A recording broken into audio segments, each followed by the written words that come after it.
Project 1, back to Project 1. Open. What time is it? Good. I might go a little bit further, but it's okay. I'll keep you on your toes, I think. I do it with my students. Open pit mines too close to a large urban area can cause this increased air pollution. It can add to greenhouse gas emissions. It can cause possible noise and air blasting issues, possible water contamination issues. The top one is a Yukon mine that got approved in June 2012 beside Whitehorse with a population of 26,000. They told them, hey guys, look, no noise at nighttime. As quiet as a library.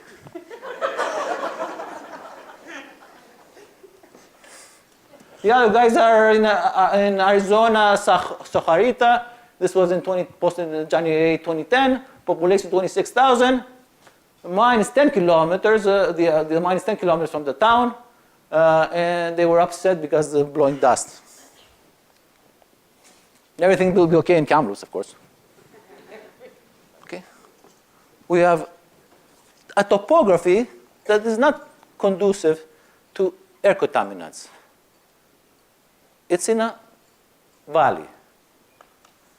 It creates inversions, especially in the wintertime, where cold air is below, followed by a warm air level, then followed by cold air, etc. The warm air in there contains the air contaminants in the valley. And those are called inversions. So it sticks inside there, and especially occurs in the wintertime.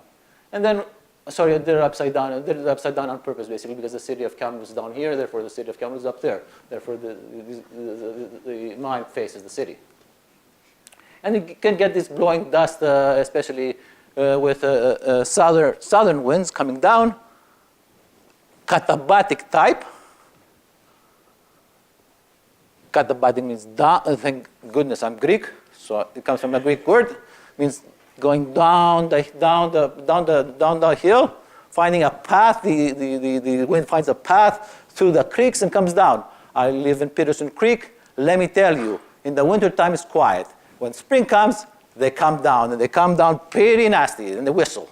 It's a very lovely, romantic time to hear the whistling wind blowing down the creek, going down to the hospital downtown. As long as, of course, there's no stuff in there. But it also can cause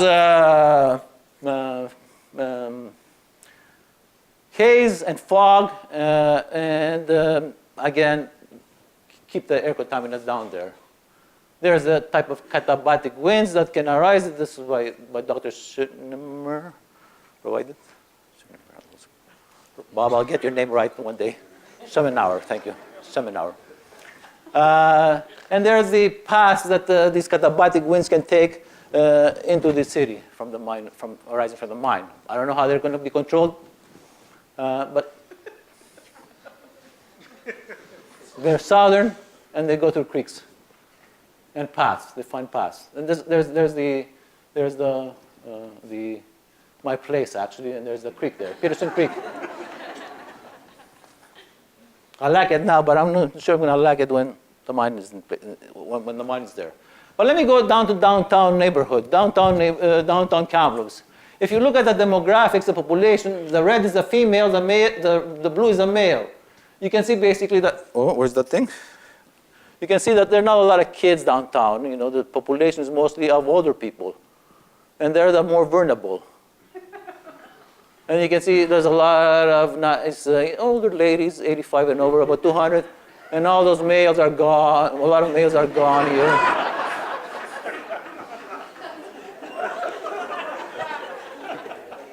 But in general, it's the older generation living down there, and there's a few young generation too. But anyway, that's not conducive to them. It leads to they're already old. It leads to further respiratory problems, etc. And if you go to the Aberdeen area, you can see that there's a lot of younger kids, and not too many older people here. And of course, that could have consequences of the air particulate matters traveling by the wind going into their development lungs, etc. I don't know. But anyway, let me focus on particulate matter air pollution. This has gone to, Dr. Calder already mentioned this stuff, but just a little bit of I guess, refresher. It's basically a pretty complex pollutant. It's not, it's mixed together with many other elements. And they're very tiny, they're very small. The human hair diameter here is 50 to 70 microns in diameter. That's my hair. I can pull out a hair from my, but in general. But you can see basically the PM10 is basically, I would say 6 times smaller. And this one is even 25 or so, whatever it is. A lot smaller than PM2.5, which basically comes from combustion particles, and PM10 could come from dust, etc.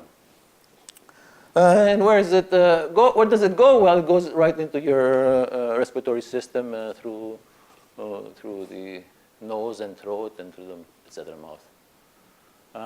Some of it is eliminated by sneezing and coughing, and a lot of the smaller ones, the PM10 and the PM2.5, can go deeper into your lungs, especially the 2.5 can go really deep and cause lots of damages.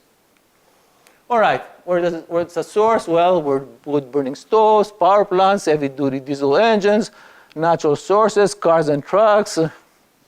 They call those tractors there, the non-road vehicles. Forest fires, are they natural? I'm not sure anymore if they're natural. We call them natural. Siberia, huge forest fires. Intensity of forest fires has gone up. California, forest fires, lots of them. Climate change, global warming, impact, a human finger, could be. So let's not call it always natural, because some of it might be natural or human caused. Industrial sources, space heating, what's that? Anyway, etc. And again, it goes into our body. So it's basically our lifestyle and existing technology. We're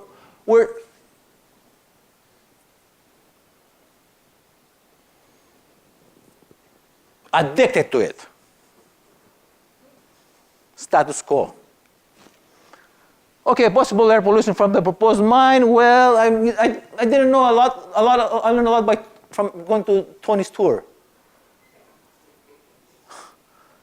You blast, you take it, you put it on trucks, load it up in trucks, you move it. I was going to bring a truck here full of earth and just dump it and see if we have create any dust, fugitive dust. You then blast again, take out rocks, move the rocks, put them on a waste rock, then you take the ore, you crush it, you screen it, you process it, you ship it, you grind. No, before you ship it, you grind it. No, don't you grind it? You grind it a lot because the grade is very, very low. So you got to grind it very, very fine, and you use a lot of energy and a lot of water to do that.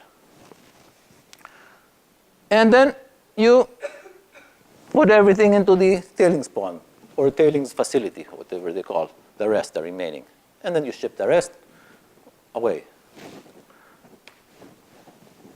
This is from the wardrobe feasibility study for the Abacus Ajax mine. The project is expected to generate criteria air contaminants from surface disturbance and fossil fuel combustion during construction, operation, decommissioning, and reclamation of the project. Fugitive dust is expected to be a major emission relevant to air quality and primary concern for nearby residents. That was in 2011. And of course, you have also diesel pollution. All right. Here are the PM guidelines. World Health Organization, less than 10 micrograms per cubic meter. BC air quality for PM 2.5, less than 8. And their planning goal is for less than 6 micrograms per cubic meter. Again, I'm calling them guidelines because they are guidelines. They call them standards, but they're not standards. They are guidelines. They are standards in the US. And they are standards in the US. The standards in the US are higher than that, a little bit higher. California has 12, US has 15 on an annual basis. And if you don't meet it, you are fined. In Canada, if you meet it, if you don't meet it, it's guidelines. Don't worry about it. I did it by myself. I went into the BC air quality, and sorry, radio and all, I'm here. Hope you can hear me. And I did it for 365 days. Day by day, 24, day by day, and then I calculated. It came out to 8.9 micrograms per cubic meter, and it's verified by other. But same thing in the Brocklehurst area. It's 9 in 2013. Well, is that high? I don't know if it's high or not. It's higher than the guidelines, and it's higher than Vancouver, who has a population of over 500,000 population. It's higher than Calgary. It's higher than Ottawa. We're beating Montreal, and we're beating Toronto. Well, it's about 2006 data, but still. So the topography of Kamloops does not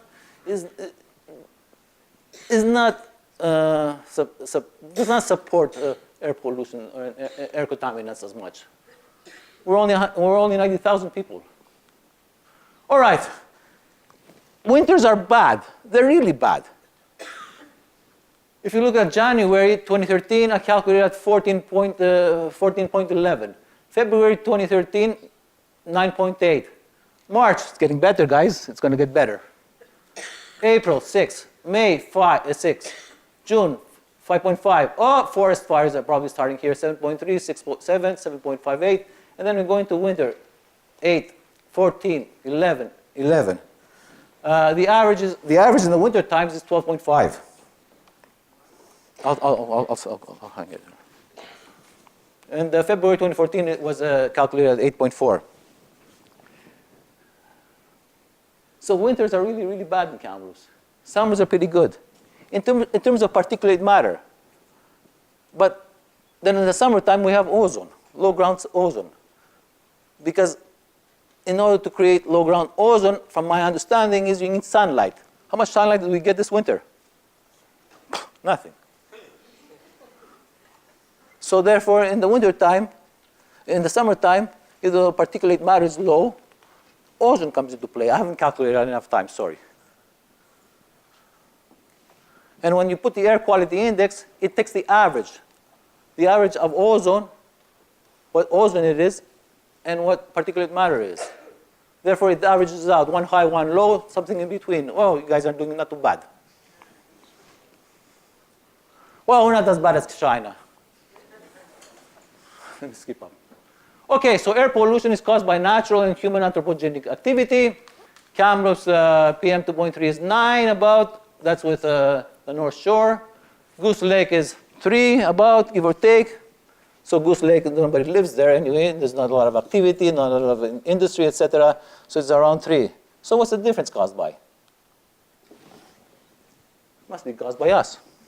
Our activity, our industry, our lifestyle, etc. Right? All right, I'm going to take you somewhere where you've never been before. Or some of you have. This is the sources of total particulate matter.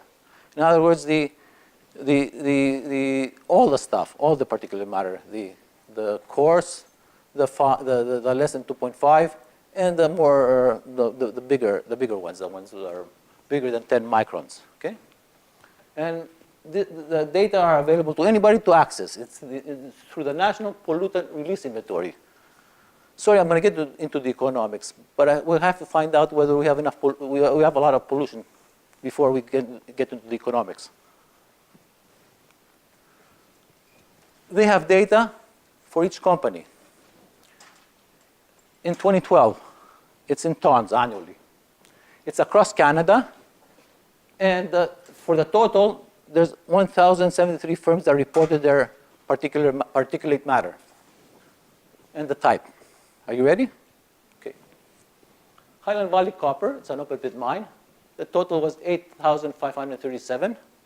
It was fourth across Canada in terms of level, and it was fugitive dust.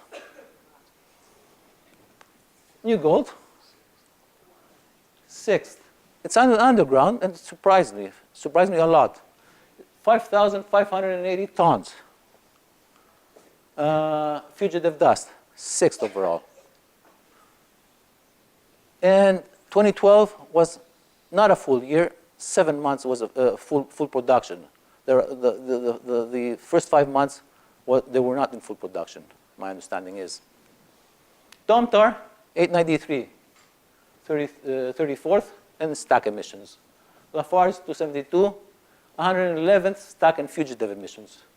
Tolko Industry, 112th, 213th place, stack and fugitive emissions. I calculated that by myself.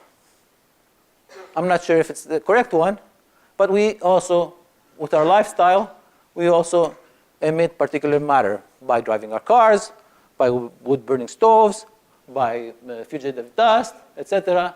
And I estimated based on the US average household figure that I got. So I assumed that level. And there's also emissions coming from the highways. We have highways in Kamloops. And there's diesel trucks, big diesel trucks that go along the highway. And they go through Valley View, up. They dump some of the stuff to us. I have not come up with an answer yet there, but I am reading a study done in London, and it's significant. All right. Let me go to the PM10 and lower. Yeah.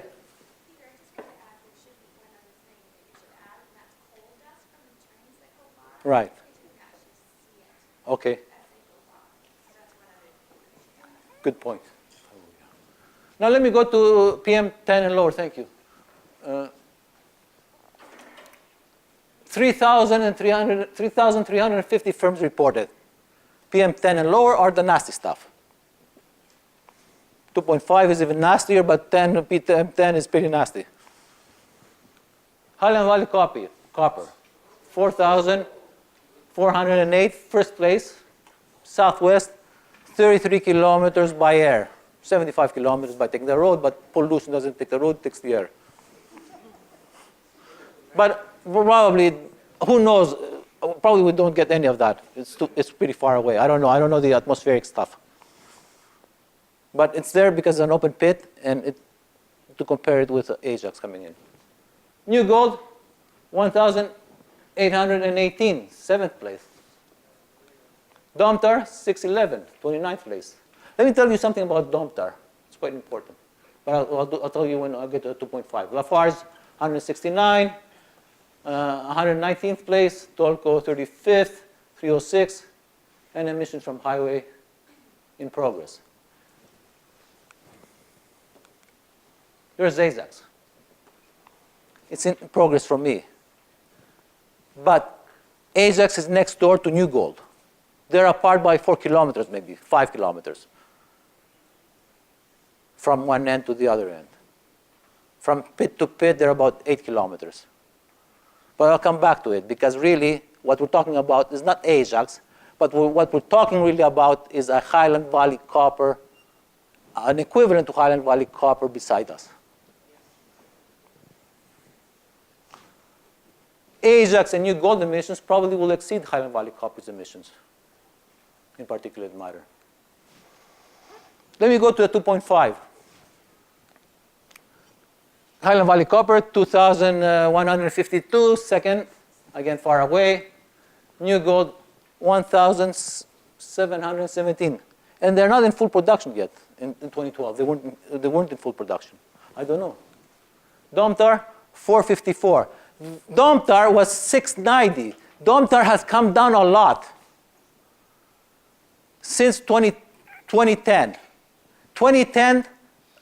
In 2010, they got $57.4 million from the federal government to clean their act. Mayor Peter Middlebar got a letter on February 4th. You can find it online, search it. By luck, I got it. Who told them that we are coming down, and we'll come down by 70% in 2015 in 2015 relative to 2010 levels. And they have.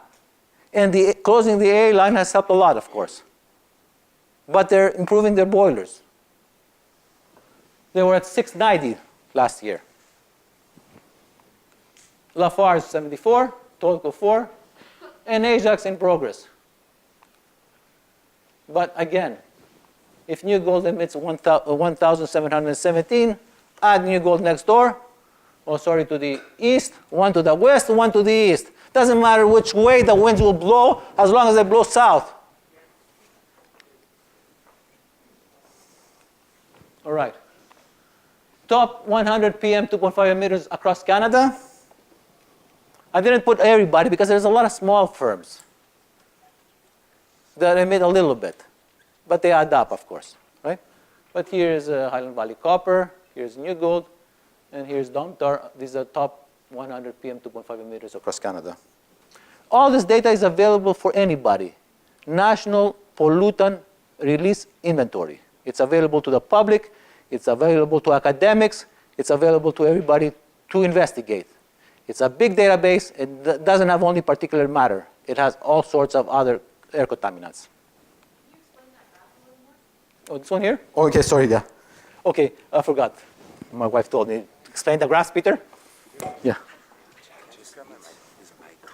Saguenay, Quebec. And this is the frequency, how many you observe.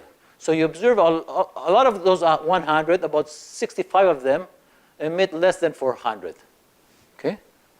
There's about 18 here that emit around 400 tons of particulate matter, about 18 firms. So we're going 70, 68 plus 18, we're approaching 100. And then you see that they get smaller and smaller and smaller in terms of number of firms as the amount that they release increases. It's called an exponential distribution. It drops fast. You'll see it again and again and again. But it's good to clear it now. Okay? So there are not a lot, basically there are not a lot of firms that emit a lot. And there's a lot of firms that emit a lot less. Okay, I'll skip that. Just to show you basically the extent of what we're facing here. This is Kamloops. Where's Kamloops? There's Kamloops. There's my house somewhere here. Here's the Ajax property. There's the New Gold property. There's the city limits. There is another picture of Highland Valley Copper.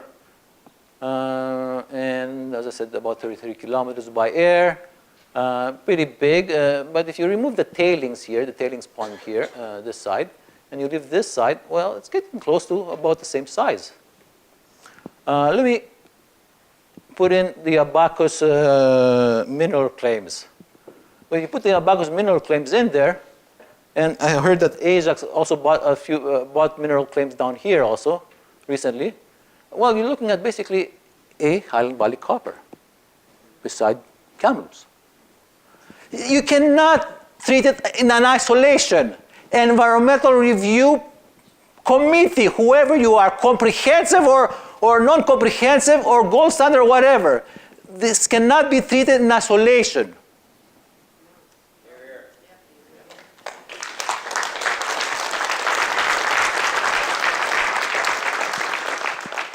It's huge beside a big town like this. There's Domtar. Told you that they're doing a good job. And New Gold should be moving that way too. And we should be moving that way too as a community.